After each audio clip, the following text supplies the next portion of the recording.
পৃথিবীতে বৃষ্টি হয় পানি দিয়ে, কিন্তু জানেন কি এই ইউনিভার্সে এমন গ্রহ আছে যেখানে হীরার বৃষ্টি হয়? আমাদের পৃথিবী সত্যিই স্পেশাল। এখানে বৃষ্টি হয় বিশুদ্ধ পানি দিয়ে, কিন্তু আমাদের এই সৌরজগৎ আর তার বাইরের দিকে তাকালেই দেখা মিলবে অদ্ভুত সব জিনিসের, যেখানে আকাশ থেকে যা পড়ে তা শুনলে আপনার চোখ কপালে উঠবে। প্রথমেই আসি আমাদের প্রতিবেশী গ্রহ ভেনাসে।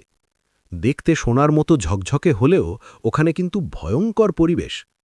ওখানে মেঘ তৈরি হয়েছে কঠিন বিষাক্ত সালফিউরিক অ্যাসিড দিয়ে, আর যখন বৃষ্টি হয় তখন গোটা গ্রহ জুড়ে নামে অ্যাসিডের ধারা। এবার একটু দূরে সরে আসি শনি গ্রহের দিকে। শনি কিন্তু শুধু বলয়ের জন্যই বিখ্যাত না, এর চাঁদ টাইটান আমাদের কল্পনাকে ছাড়িয়ে যায়। ওখানে তাপমাত্রা এতই কম যে পানি জমে পাথরের মতো শক্ত, ফলে বৃষ্টি হয় তরল মিথেন আর ইথেন গ্যাস দিয়ে। এবার শুনুন সবচেয়ে ভয়ঙ্কর গ্রহটার কথা।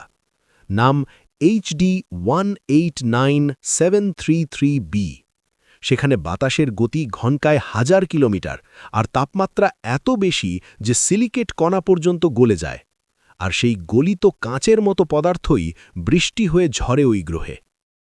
এখন যদি বলি এমন গ্রহও আছে যেখানে বৃষ্টি পড়লেই আপনি পকেট ভরে ফেলতে পারবেন। আমাদের সৌরজগতের দূরের গ্রহ ইউরেনাস আর নেপচুনের গভীরে প্রচণ্ড চাপ আর তাপমাত্রায় মিথেন গ্যাস ভেঙে হীরার স্ফটিক তৈরি হয়। বিজ্ঞানীদের ধারণা সেখানে হীরার বৃষ্টি হয়। শুধু বৃষ্টি না, হয়তো হীরার মহাসমুদ্রও আছে। ভাবুন তো, ইউরেনাস আর নেপচুনে যদি সত্যি হীরার বৃষ্টি হয়, তাহলে আমরা কেন সেগুলো পৃথিবীতে এনে কোটিপতি হয়ে যাচ্ছি না? এর উত্তর জানতে চাইলে চ্যানেলটা সাবস্ক্রাইব করে কমেন্ট করুন।